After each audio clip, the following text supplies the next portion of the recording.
She exchanged a kiss for her horse's life, then forced the bandits to duel at high noon. The Badlands were an unforgiving, sun-scorched scar, exuding an oppressive loneliness, raw tension, and a chilling sense of inevitability. Rowan urged Dust Devil faster, her voice a desperate whisper against the wind. Just a little further, boy. Every mile was a victory, every sunrise a risk. Her iron will was the only law in this hardscrabble expanse. Tucked in her saddlebag was her secret, the deed to a stolen birthright, the reason she was racing toward a reckoning. But she wasn't the only hunter on this plain. A flicker of movement on the ridge. Silhouettes. Too many. They moved with the predatory grace of wolves, their leader a shadow of pure menace she would soon know as Lynch Thorne. A cold dread coiled in her gut. They weren't after the paper. They wanted to break her spirit. And for the life of her horse, they would demand a price that would cost her everything but her skin. A scorching wind howled a song of sand and sun-bleached bone. The world was a canvas of baked earth and bruised purple sky, a hardscrabble expanse that tolerated life but never welcomed it. Upon this canvas moved two figures, one woman, one horse. Rowan rode low against Dust Devil's powerful form, her face a mask of grit and grim determination, her eyes scanning the jagged horizon. They were a single entity, a union of iron will and thundering hooves, two halves of a defiant soul navigating the infinite oppressive loneliness of the plains. Just a little further, boy, she whispered, her voice swallowed by the wind. Her hand rested on his neck, a silent promise. Dust Devil answered with a surge of strength, his muscles coiling and releasing in a tireless rhythm. He knew her heart. He felt her urgency. In the saddlebag wrapped in oilskin lay the reason for this desperate flight, the deed to a stolen birthright.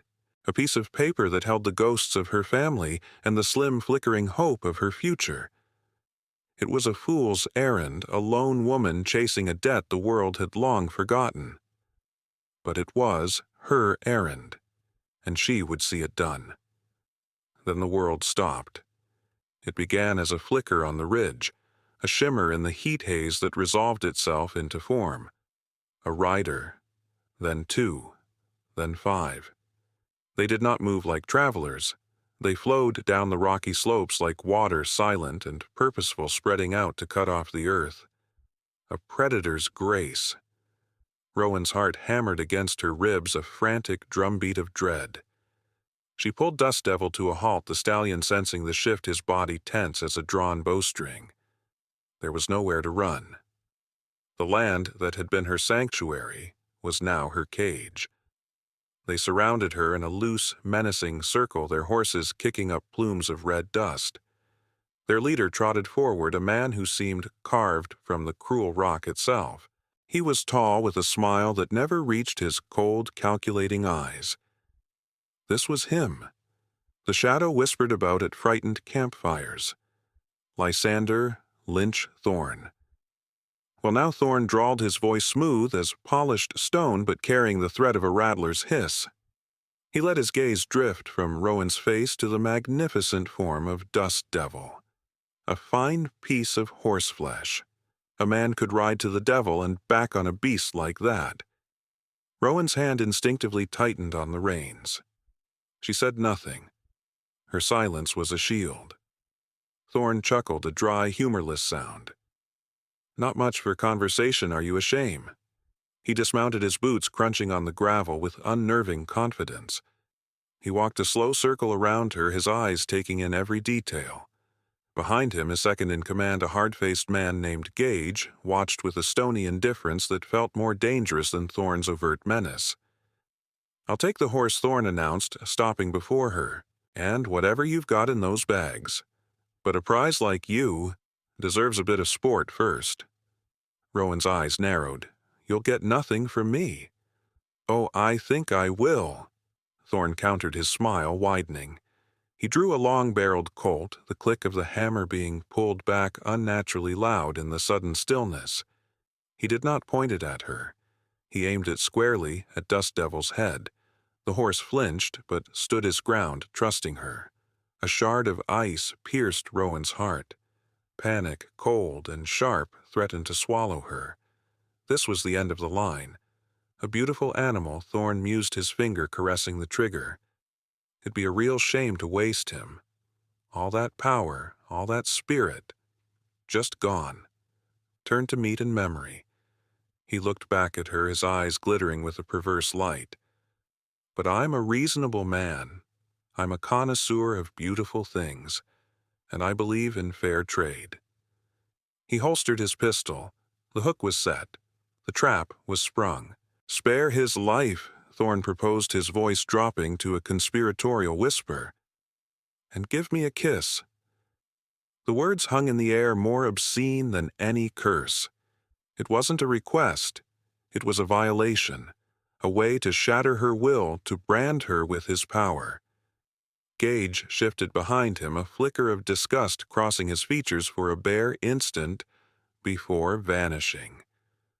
Rowan stared at Thorn, the world narrowing to the space between them. The wind died. The sun burned. She saw the smug triumph in his face, the absolute certainty that he had won. She looked at Dust Devil, at his wide, trusting eyes, and felt her own spirit crack. The deed didn't matter. Nothing mattered but the life of the one creature who was her kin, her freedom. Slowly, deliberately, she dismounted. Each step toward him was a surrender. Each breath a taste of ash. She stopped before him, her back ramrod straight, her face a mask of stone. But her eyes were on fire. He leaned in, the stench of whiskey and sweat filling her senses. His hand gripped her chin, forcing her face up. "That's a good girl," he murmured. The moment his lips touched hers was a moment of pure, blinding white rage. It was a theft of something deeper than property. It was a desecration. When he pulled back, a victorious sneer on his face, the humiliation had already begun to curdle. It cooled, it hardened, it settled deep in her soul, not as a wound, but as a whetstone. He had spared her horse, but he had just sealed his own fate. He simply didn't know it yet. The air rushed back into Rowan's lungs, cold and sharp. Thorn's triumphant laugh was a physical blow echoing in the vast, indifferent silence of the plains. He had taken his prize. He had made his mark. "Tie her to Gage's horse," Thorn commanded, turning away from her as if she were no longer of any consequence. "And someone get me a drink. I've worked up a powerful thirst." Rough hands grabbed her. A coarse rope bit into her wrists, binding them before her. She was boosted onto a horse she did not know its sweat and unfamiliar scent a fresh insult. Her own horse, Dust Devil, was led by one of the other bandits, his head low. He knew. He felt her shame. The journey was a blur of dust and degradation. She was cargo, a trophy. The sun beat down, but a different kind of fire burned inside her. The humiliation was a living thing, a coil of venom in her gut. But beneath it, something else was taking shape. Harder than rock. Colder than a high desert night. It was the birth of a promise she made to herself, a silent, bloody vow. He would pay. Their hideout was a gash in the earth, a hidden canyon carved by ancient floods, its entrance masked by a curtain of sun-bleached rock. It was a place of chaos and rot-gut whiskey, the air thick with the smell of unwashed bodies and simmering violence. Men gambled with greasy cards, their laughter harsh and sudden. It was a den of forgotten souls, held together only by their shared greed and their fear of the man who ruled them. And Lynch Thorn ruled with an iron fist wrapped in a velvet glove of condescending charm. Rowan watched. From the corner where she was tethered like an animal, she watched everything. She saw the way Thorn divided their latest spoils. He sat on a makeshift throne of stacked crates, tossing coins to his men like a king feeding dogs. Most of it went into his own chest. Gage, his second, received his share with a clipped nod, his face unreadable. But Rowan saw the tightening of his jaw, the way his hand clenched into a fist at his side for a single fleeting moment when Thorn wasn't looking. "Don't spend it all in one place," Gage Thorn had said, with a lazy grin, the words dripping with mockery. "Wouldn't want you getting ideas above your station." It wasn't about the money. Rowan saw it then. It was about the respect Thorn deliberately withheld, the invisible leash he kept on the man who was smarter and perhaps stronger than he was. Days bled into one another. Rowan was put to work mending torn clothes, hauling water tasks meant to remind her of her new place. She complied with a quiet, unnerving dignity that seemed to infuriate Thorn more than any open defiance. Her spirit, he was discovering, was not so easily broken. She ate the scraps they gave her, her gaze distant, her mind a fortress. She was no longer just a captive. She was a student of her enemy's weaknesses. Her chance came on the third night. A supply wagon had arrived bringing barrels of whiskey, and the camp had descended into a drunken stupor. The man assigned to guard her was slumped against a rock, snoring a half-empty bottle in his lap. The knots on her ropes were careless, tied by a man who saw a woman, not a threat. Her fingers nimble and sure-worked at the fibers. It took an eternity, a lifetime. Then the rope went slack. She was free, but she did not run. Flight was not justice. Her mind raced, piecing together the fragments she had gathered. Thorn's arrogance, Gage's resentment, and a careless, drunken boast she'd overheard from one of the bandits about Thorn's private little nest egg hidden where no one would dare to look. She had seen Thorn on more than one occasion slip away toward the back of the canyon near a collapsed section of an old mine. Moving like a ghost, she crept through the sleeping camp, the snores and drunken mutters of the bandits a grotesque lullaby. The moon was a sliver of bone in the black sky, offering just enough light. She found the spot. A pile of rubble and rotting timbers marked the old mine entrance. It looked impassable. But Rowan's eyes, accustomed to reading the subtle language of the land, saw what others had missed: a single large timber that looked newer than the rest, its end not fully settled in the dirt. Using a discarded piece of rebar as a lever, she put all her weight into it. It groaned. It resisted. Sweat beaded on her forehead. Then, with a low, scraping sound, it moved, revealing a dark, narrow opening. The air that wafted out was cool and smelled of damp earth and something else. Greed. She slipped inside.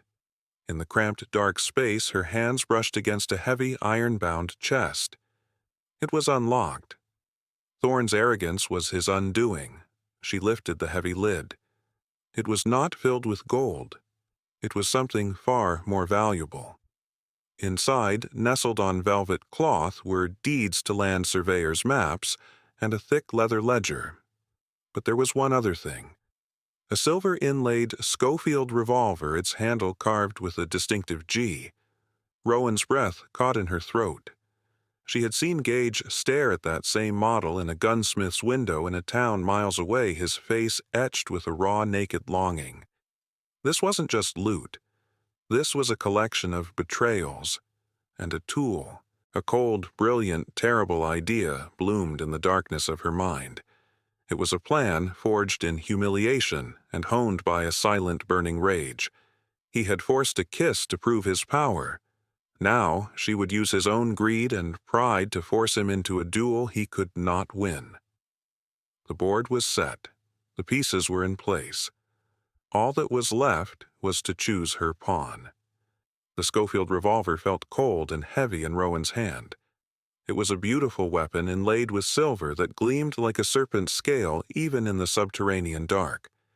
A distinctive G was carved into the handle. Gage's gun. A ghost from his past, now a key to her future. She did not take the ledger. Not yet. The gun was the seed. The ledger was the harvest. With the patience of a spider weaving its web, she replaced the heavy chest, slid the timber back into place, and slipped back into the chaotic slumber of the camp. She retied her own bonds, leaving the knots loose enough for escape, but tight enough to fool a drunkard's eye. She lay in the dust, her heart a steady, cold drum against her ribs. The humiliation of Thorn's kiss was a fire she had banked, turning its heat into a focused, brilliant beam of purpose. She did not sleep. She planned. The next day dawned blood-red and blistering. As she predicted, Thorn, lazy in his power, sent Gage and a handful of others to scout a pass to the west. It was a fool's errand, a pointless task designed to keep his most potent rival busy and out of sight. It was the opening she needed. Thorn sat in the shade, drinking his laughter echoing across the canyon as he told a crude story to the few men who remained. Rowan moved about her work, her steps measured her face a blank canvas. She fetched water, her path taking her near Gage's bedroll, which lay tossed carelessly by his tent. Her eyes darted toward Thorn. He was distracted, pouring another drink. Now, in a single, fluid motion, she retrieved the Schofield from where she'd hidden it beneath a loose rock. The metal was warm from the sun. She knelt by the bedroll, her back to Thorn, and with trembling fingers slid the heavy revolver deep inside, burying it in the rough wool of a blanket. She rose, her heart hammering, and walked away, leaving the poison to be discovered. Later, as the sun climbed toward its zenith, she approached Thorn, a bucket of water in her hand. He eyed her with a possessive smirk. "Thirsty girl?" he asked. "The water is for the horses," she replied, her voice flat. She paused, letting her gaze drift toward the pass where Gage had disappeared. "Mr. Gage is a fine rider. He cares for his horse almost as much as I care for mine." Thorn grunted. "Gage is a tool, does what he's told." "Of course," Rowan said, her voice soft, laced with a feigned feminine awe. "It's just a man with his skill, his ambition. It's a powerful thing. I saw him looking at your chest of maps and deeds the other night. With such admiration. He must dream of having things so fine, of giving the orders himself one day." She saw the flicker in Thorn's eyes, a seed of doubt planted in the fertile ground of his own arrogance and paranoia. She had handed him the script. Now he only needed to play his part. When Gage returned late in the afternoon, caked in dust and weary, Thorn was waiting. The camp was quiet, the air thick with a new kind of tension. "Anything to report?" Thorn asked, his tone deceptively casual. "Pass is clear. We saw nothing," Gage reported, swinging down from his horse. "Nothing at all," Thorn pressed, rising from his crate. "No missing cattle, no lost travelers, no silver-inlaid Schofield revolvers." Gage froze his hand on his saddlebag. "What are you talking about, Lynch?" The use of his first name was a clear sign of his confusion, but Thorn took it as defiance. "I'm talking about this," Thorn snarled. He strode over to Gage's bedroll and kicked it hard. He ripped it open, scattering the contents in the dust. And there it lay, the gun, gleaming, accusing. A collective gasp went through the camp. Every eye was on Gage. His face was a mask of pure, stunned disbelief. "That's not mine," he said, his voice a low growl of confusion. "I've never seen it before. You know that." Liar, Thorn roared, his face turning purple with rage. He had his proof. The betrayal he had been led to expect was now laid bare for all to see.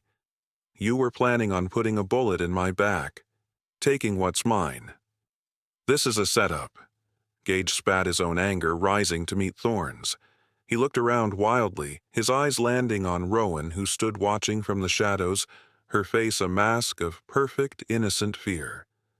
For a second, he saw something else in her eyes, a flicker of cold, hard intelligence, but the moment was gone.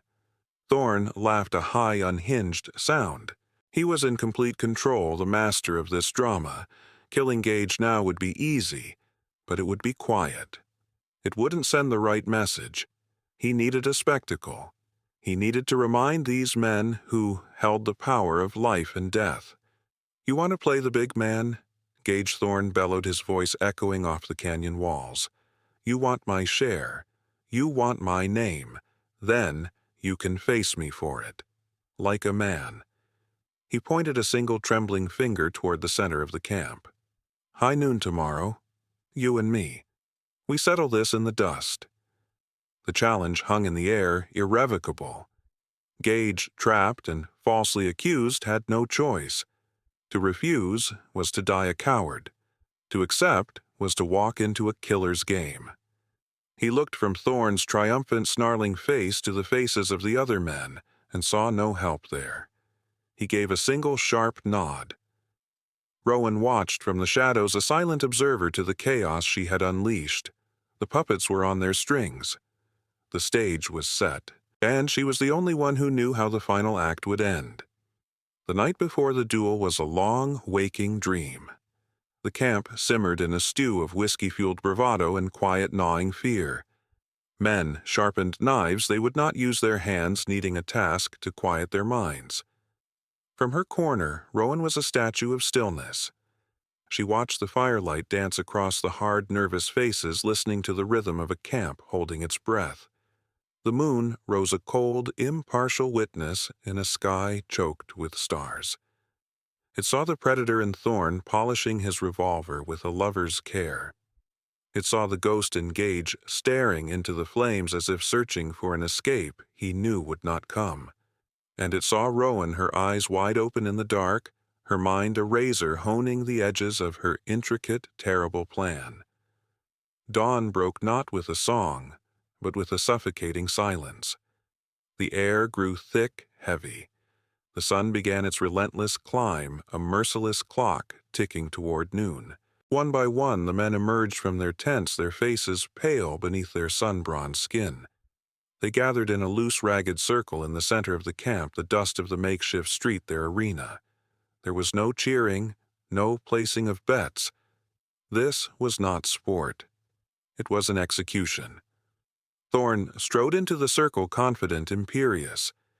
He wore his arrogance like a crown.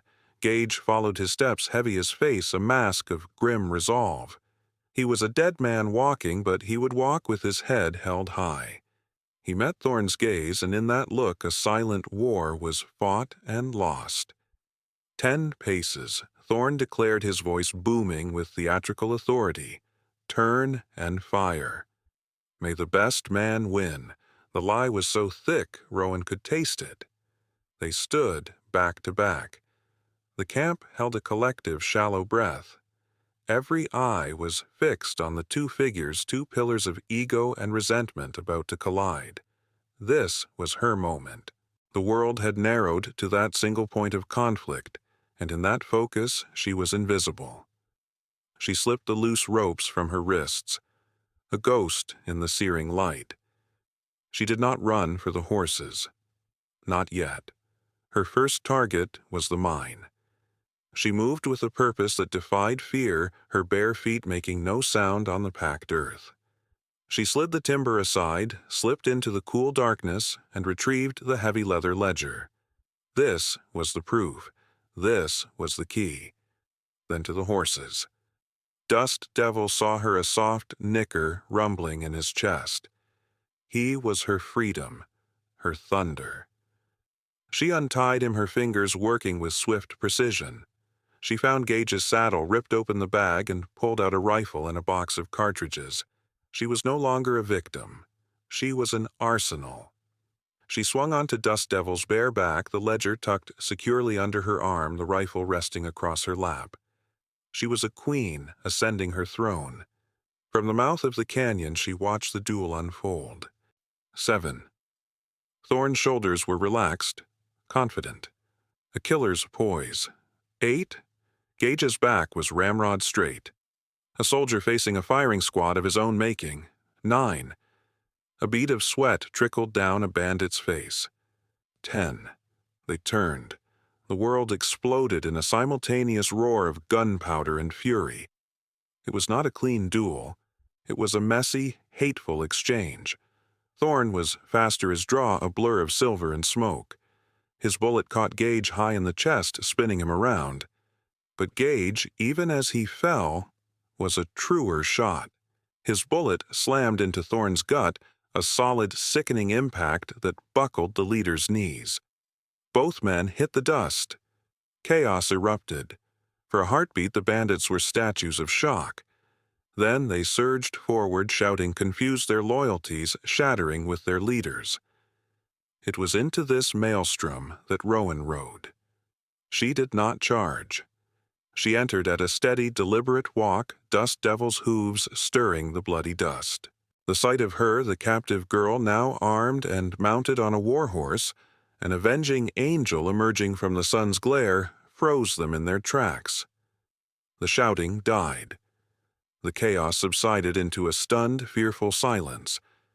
She rode past the terrified, leaderless men, her gaze fixed on the two figures writhing on the ground. She stopped beside Thorn, who was clutching his stomach, his face a mask of agony and disbelief. He looked up, his eyes widening as he saw her, the rifle, the ledger. "You—" He coughed, blood flecking his lips. "The girl, a witch." Rowan looked down at him, her face impassive, her voice as cold and clear as a winter morning. "No witch, Thorn," she said. The words fell like stones into the quiet. "Just a woman whose horse you threatened, a woman whose dignity you thought you could buy with a kiss." She patted the ledger. "You collected deeds. You collected guns. You collected lives. But some things can't be owned." She leaned down slightly from her horse, her shadow falling over his dying face, her voice a final cutting whisper that was for him alone. "Consider our debt paid." He stared at her, the comprehension of his total and absolute defeat dawning in his eyes just as the light began to fade from them for good. She straightened up, the rifle held loosely but purposefully in her hands. She looked at the remaining bandits' men, frozen in fear and awe. She looked at the gold, the ledger, the guns. The power in the canyon, once held by a tyrant, had shifted. It was now hers. All of it. The spoils of a war she never asked for but had just decisively won. Dust and silence. The two ancient kings of the desert reclaimed their throne. The roar of the guns faded into a high-pitched ringing in Rowan's ears, a sound that slowly gave way to the rasp of dying breaths and the low, terrified whimpers of the men who remained. They stared up at her, this woman of dust and fury, their faces a mixture of awe and raw, primal fear. She was no longer a captive. She was a reckoning. The power she now held was absolute. It was a physical weight in the air, a substance she could taste metallic and sharp like the gunpowder that still stained her hands. Her first thought was a venomous whisper from the part of her that had been violated, the part that had felt Thorn's lips on hers. End them. End them all. Let this canyon be their grave. It was the law of this land, a law of blood and retribution. She could become their queen, their new tyrant, and no one would dare challenge her. But as she looked down at the faces of the bandits, no longer a faceless pack of wolves, but simply scared, broken men, she saw nothing she wanted to rule. Becoming them would be Thorn's final posthumous victory. One of the younger bandits, a boy with fear-widened eyes, stumbled forward and fell to his knees. "Please, miss," he stammered, his voice cracking.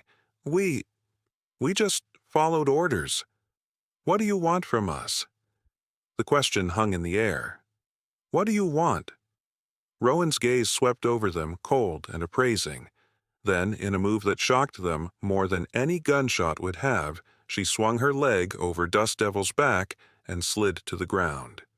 She landed softly, the rifle held loosely in her hand, not as a threat, but as a fact. She walked past the bodies, her boots leaving prints in the bloody dust, and stopped before the iron-bound chest. The men tensed, expecting her to claim her prize. Instead, she knelt and laid the rifle aside. She opened the heavy leather ledger. The silence was so profound she could hear the frantic beat of her own heart. Her finger traced a line of elegant, spidery script. Jedediah Smith. She read, her voice quiet but carrying across the dead air with the clarity of a tolling bell. A farmer from Willow Creek, his wife and 2 sons, robbed and killed March of '88, She turned a page. Samuel Pierce, a prospector, ambushed at Split Rock for a pouch of dust that wouldn't buy a new pair of boots, left for the vultures. She looked up, her eyes meeting the gaze of each man one by one. She was giving names to the ghosts that haunted this canyon.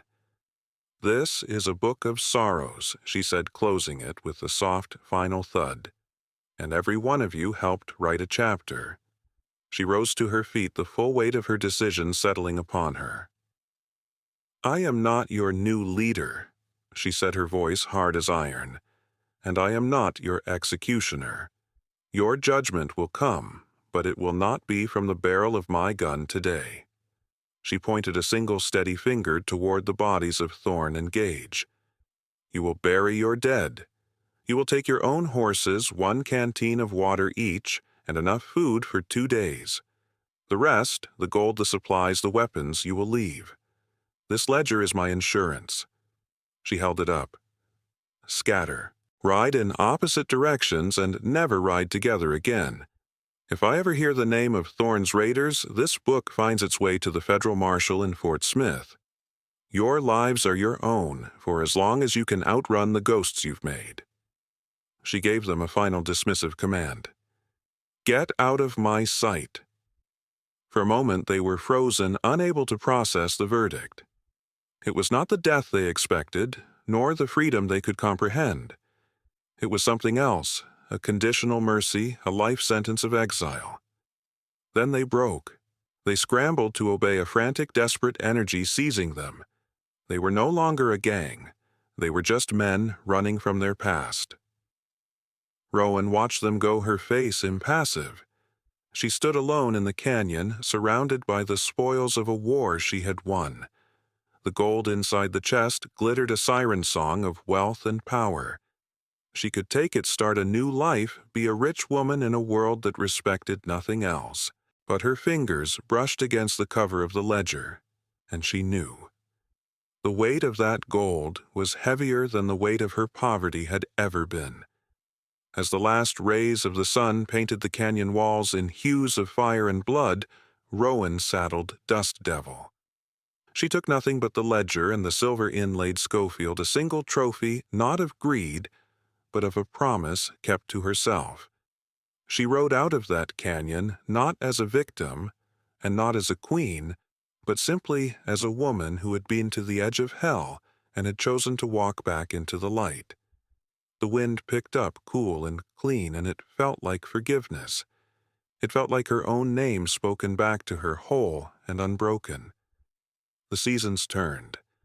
The wind that swept down from the high plains no longer carried the taste of red dust, but the crisp, clean promise of autumn. It whispered through the golden leaves of aspens, a different song from the one that had howled through the canyon of her rebirth. Rowan had ridden for weeks, putting miles and mountains between her and the ghosts she'd both made and unmade. The memory of Thorn's kiss had faded from a searing brand to a pale, thin scar on her soul, a reminder not of violation but of the moment her will had turned to steel. She was a different woman now. Quieter. The iron in her spine had not softened. It had been tempered. In a small, bustling town, nestled in a river valley, a place called Providence, she finally stopped. It was a town of sawmills and church bells, of children's laughter and the smell of baking bread. It was a world away from the lawless, desperate camps she had known. It was a world she had to decide if she still belonged to. She dismounted in front of the office of the Providence Clarion, the local newspaper. The editor was a small man with ink-stained fingers and tired, intelligent eyes. He looked up, his expression wary, as this weathered, solitary woman walked through his door. She carried a heavy leather ledger. She placed it on his cluttered desk. It landed with a soft, final thud. "What's this?" he asked, peering at her over his spectacles. "A history," Rowan said, her voice even. "It's a book of endings. It holds the names of men whose stories were cut short by greed." The editor's eyes sharpened. He opened the ledger, his finger tracing the meticulous, cruel script written by Thorn's hand. He saw the names, the dates, the cold accounting of lives traded for dust and trinkets. "My God," he breathed. This is a confession. Where did you get this? Who are you?" Rowan looked at the man at the weight of the truth now settling onto his shoulders. The story was his to tell now. Her part was over. "The names in the book are the only ones that matter," she said. She turned and walked out before he could ask another question, leaving the ledger and its ghosts behind. The bell on the door tinkled softly, a sound like a distant, closing memory. One last piece of the past remained. She walked to the livery where a blacksmith was shoeing a horse. In her hands she held the silver-inlaid Schofield. It was a beautiful, deadly thing, a relic of a life she no longer wanted. "I need a horse," she said to the blacksmith. "Not a war horse like Dust Devil, but something different." He gestured to a stall in the back. There stood a young mare, her coat the color of honey, her eyes gentle but frightened. She had a lame leg, a slight limp that made her worthless to most. A broken thing. Rowan approached the mare, her movements slow, her voice a low murmur. The horse watched her, curious, not fearful. Rowan saw a kindred spirit. A survivor. She turned back to the blacksmith. She laid the silver-inlaid Schofield on the anvil. The masterpiece of violence glittered next to the tools of creation. "I'll trade you," Rowan said. The blacksmith's eyes widened at the sight of the gun. He knew its value. It was worth 10 horses like the lame mare. He looked from the gun to Rowan, seeing the unyielding resolution in her eyes. He understood this was no ordinary transaction. He simply nodded. Later, as the sun began to set, painting the valley in strokes of soft gold and lavender, Rowan rode out of Providence. She rode Dust Devil, leading the new gentle mare behind her. She did not look back. She was no longer running from a stolen past or toward a violent reckoning. She was simply moving forward, a woman with 2 horses and a horizon that was finally, truly her own. The path ahead was unknown, a blank page waiting to be written. And for the first time in a very long time, she was not afraid of what the next chapter might hold. She had been tested by the fire of the West, a crucible that broke most souls. But Rowan had not broken. She had been remade. And in the quiet peace of the evening, with the wind whispering through the pines, she felt a sense of peace that no amount of stolen gold could ever buy. She was free.